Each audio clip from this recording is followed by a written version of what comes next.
Someone's been shot. Please hurry. Somebody's been shot? Yes. Oh, God, please hurry. They're on their way, dear. Stay right here with me, okay? I shot them all.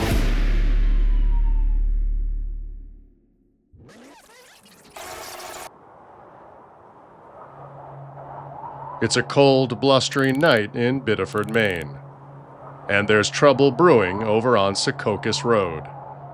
Minutes ago, around 6:17 p.m., 19-year-old Derrick Thompson called Biddeford police and reported that his landlord, 74-year-old James Pak, was, quote, freaking out on him and his family. Officers Edward Dexter and Jacob Wolterbeek are dispatched to the scene. When they pull up, Derrick, his mother, 44-year-old Susan Johnson, and Derrick's 18-year-old girlfriend, Olivia Welch, are waiting for them. What's going on? I was out here shoveling the walkway, and he come out screaming at me. Got right in my face, and she came to the door, and he went to the door, said he wanted to talk to her, not me. And then she said something, told her to shut her mouth, and then he got directly in my face, said, hit me. I said, I'm not hitting you, I'm not going to jail for this. Okay. Then, what was this all over? Why was he screaming at you? because of the car in the driveway. Have you had these problems before? I've not had any confrontation like this with him because I'm never home when he doesn't. He'll wait in his door for me, and the minute I pull in the driveway, like tonight, I stepped out of the car, and He's got a beef with you. Yeah. Officers learn James and his wife reside in the main house, and Derrick, Susan, and Susan's 6-year-old son live in an apartment between the main house and the garage. Susan says they moved in this past October, and within weeks, James started hounding them, particularly Derrick. He's like this, though. Whenever he comes home, he'll go outside. Like Derrick was working on his truck the other day. He goes out there and starts mouthing off to him all the time.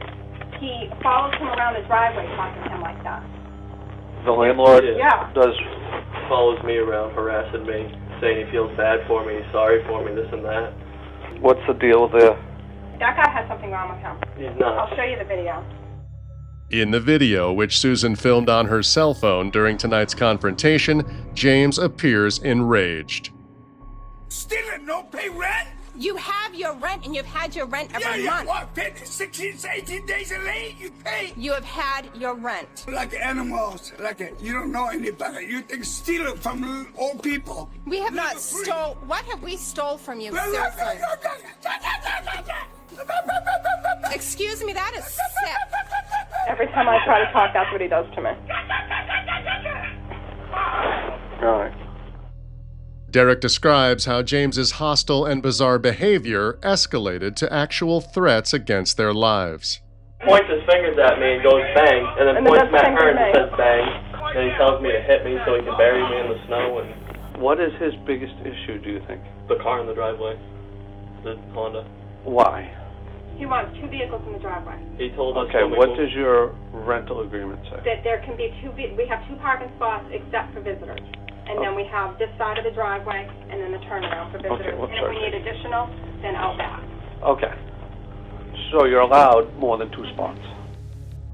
Derrick insists that whenever his girlfriend Olivia visits, she parks her car in one of their designated spots or on their side of the driveway. But Olivia says no matter where she parks, James accuses them of violating his rules. When he came out yelling at us the first time, there was only 2 cars in the driveway. There wasn't even a third one here.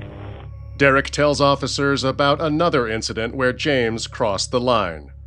I came home one day and with her, Yeah. and he came out and started yelling at me, and started yelling at me, and I didn't want to deal with it, so I just walked inside and shut the door on him, and he comes right in trying to follow me into the house, but I locked the deadbolt so he couldn't come in behind me. Okay. And at any time, did you actually feel threatened? Not that, well, not really, I mean, Okay. but, Obviously, Yeah. more harassed. yeah. Okay. According to Olivia, even James's wife Armit has acknowledged he takes things too far. She always comes and apologizes to us after he freaks out. She says, sorry, he just gets worked up. I don't know what Over to a do parking about spot. it. Yeah. But Susan believes their ongoing parking dispute isn't the only thing that set James off tonight. The other thing he's yelling about, he left a note on the door yesterday afternoon saying we had a mandatory meeting this morning at 10:30. Susan says neither she nor Derrick could make the meeting.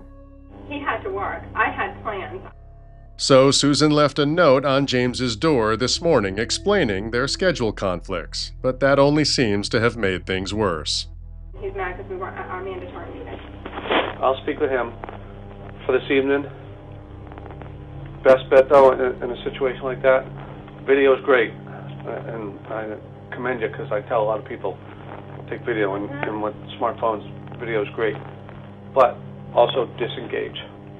Okay, take the video, disengage, leave this trouble, come inside, let him do whatever.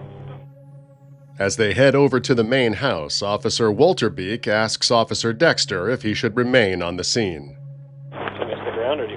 No, I'm good. Officer Walterbeek leaves, and Officer Dexter speaks with James and his wife Armit to get their side of the story. At first, Armit does all of the talking. What's going on?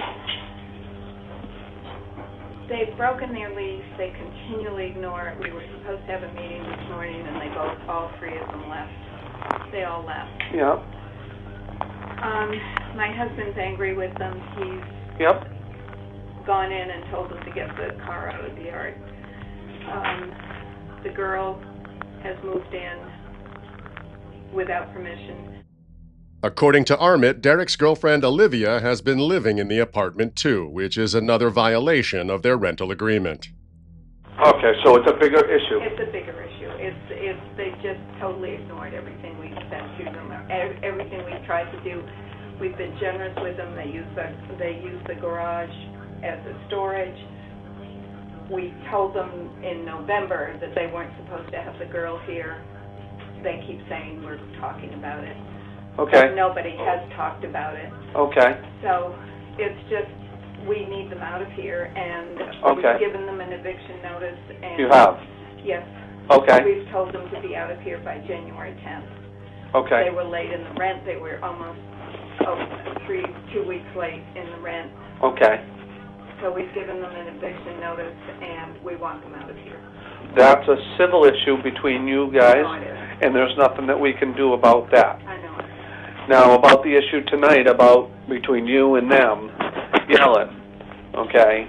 I understand They're your... frustrated. And you know what? I understand that. Yeah. I do understand that, especially when you get a storm like this. You just want to clean the yard, right? You just want to clean the yard, and so you can park the cars. Suddenly, James speaks up. He insists it was Derrick who provoked their fight when he gave him the middle finger. Why he do this? 19 years old. I understand. Oh, he come at me right in there. I I like to shoot you. Yeah, but you can't tell him that.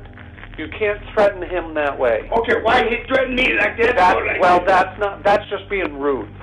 That's just him being rude. Okay? I understand it upsets you. I do. I can see that it upsets you. And I can see that it's disrespectful to you. And I see that, and I understand that. Okay? But you can't threaten to physically hurt him. You can't threaten to shoot him. You can't do those things. Because I like to shoot. you cannot threaten them. Because if you threaten to shoot them, they're going to take you to court. And I'm going to give you a summons to go to court for criminal threatening. You cannot threaten them. I like to shoot. I like to smack it. But you can't tell them that. What you need to do is turn around and come inside. And you need to go through the civil process of getting them evicted. It's a difficult process. You have to go through the courts to get them evicted. It's going to be difficult. And you guys need to be patient. The bottom line is that you cannot threaten them. Okay, if they're outside shoveling, leave them alone. Do it through the courts. That's your best bet, is to do it through the court. No, you can't even that girl or the 2-car pocket. They got 3 cars. I can't do a thing about it. I can't do a thing about it. Officer Dexter tries to reason with James. What I suggest tonight is, Stay in the house. yeah, if you want to go out shovel, do it when they're not there. Okay. Thank you. What do you mean? And I can shovel. You can shovel. Do it while they're inside, okay? If they want to come outside, don't say anything to them. Just ignore them. Put the blinders on, do your thing, let them do their thing. But James refuses to calm down. I got nothing to lose. I came here offering it. I should never... You do have a lot to lose, sir. You have this house, you have your wife, you have your dog, you have your vehicles. You don't want any of that. I got nothing to lose. Yeah, well, but you do. So keep that in mind. You have a lot to lose. You don't want to have to deal with that. Just ignore them. Don't let it get to you. You call me name. You know, I don't have any right. Nothing. Stop it. And it's very frustrating. I understand that. Thank you. I'm sorry, ma'am. I wish I had more answers for you. You're going to see the newspaper. No, I don't want to see You're going to see the newspaper. I got nothing to lose. Before he leaves, Officer Dexter issues James a final warning. You keep your distance from them. No, don't have to worry about that. Okay. Keep your distance from them. I'm going to tell them to keep your distance from you. You're going to be very... He delivers another warning to Susan and Derrick, too. He's obviously extremely upset about the second car and whatnot. Okay? Use caution. You're out there shoveling. He comes out. Come inside. But at 6:54 p.m., less than 5 minutes after Officer Dexter leaves, Susan calls 911. I've been shot. Please hurry. Somebody's been shot? Yes.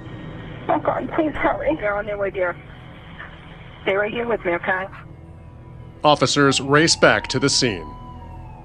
When they arrive, they find Susan on the floor of her apartment. She's still alive, but she's suffering from 2 gunshot wounds. Her 6-year-old son is unharmed. But tragically, it's too late for Derrick and Olivia. Police find their lifeless bodies behind the Christmas tree. They've both been shot to death. Officers immediately remove Susan's youngest son from the scene, and paramedics arrive to transport her to the hospital for treatment. Before they leave, Susan identifies the shooter as James Pak. At the same time, James's wife Armit calls 911. She says James has barricaded himself inside their house, and he's walking around with a gun. Where is he? He's in the living room. Tell him to place the gun down. They're not going to kill me, Jim. You're not going to kill anybody. We just want him to put the gun down.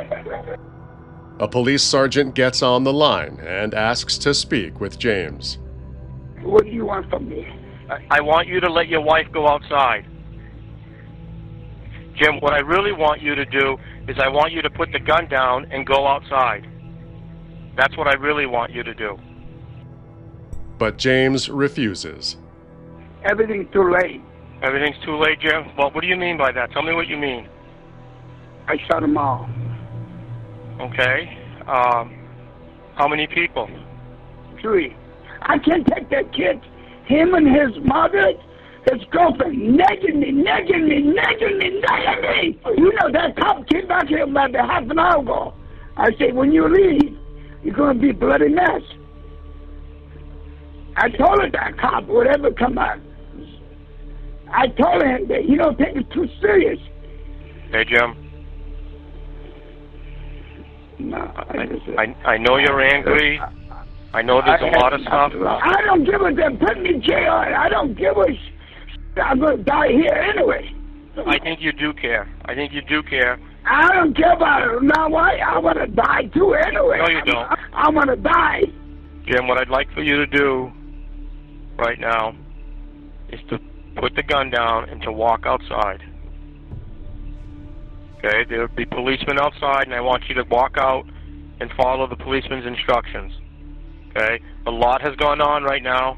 There's a lot that's happened, but I need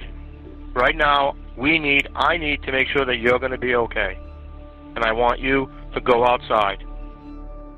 Around 10 p.m., after several hours of standoff, James decides he's had enough. You come out. Okay, I leave him my gun. Yes, you leave your gun, go to the front door, open the door, and keep your hands out in front of you, over your head, and come out, and I will come there and meet you. and he surrenders to police. As he's handcuffed, police detect the heavy smell of alcohol on his breath. At the police station, James is given a breathalyzer test. The test results show his blood alcohol level is 0.15, nearly double the legal driving limit. Back at the crime scene inside James's house, police find multiple guns, including the murder weapon. They also find open cans of beer and an eviction notice signed by James and his wife. James Pak is charged with 2 counts of murder and 1 count of aggravated attempted murder. The next day, he makes a full confession.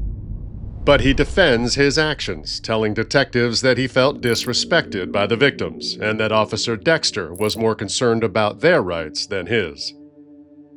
As word of the senseless tragedy spreads around town, family and friends gather to remember Derrick and Olivia. Derrick is remembered as a devoted son and brother who loved cars, motorcycles, and the outdoors. And Olivia's loved ones describe the aspiring nurse as a bright light who always had a smile and a kind word for everyone. In June of 2014, their killer, James Pak, pleads not guilty to all charges by reason of insanity. But in February of 2016, he changes his mind and pleads guilty to all charges. A judge sentences him to life plus 30 years in prison. Afterwards, Susan Johnson says, quote, "It's something I think about every day. It's something I don't think I'll ever get past or forget." In 2017, Susan and Olivia's mother, Jocelyn Welch, file a civil complaint against the city of Biddeford, its police chief, and Biddeford police officer, Edward Dexter. At the heart of their complaint lie accusations of negligence. They claim that despite James's explicit threats that night, Officer Dexter never inquired or checked to see if he had a gun. They argue this made him and the Biddeford Police Department liable for Derrick and Olivia's deaths. But the case is eventually dismissed. In 2024, Maine's Department of Corrections announces that James Pak has died in prison. He was 86 years old. But for Derrick and Olivia's family and friends, his death can never erase the pain and heartache he left behind.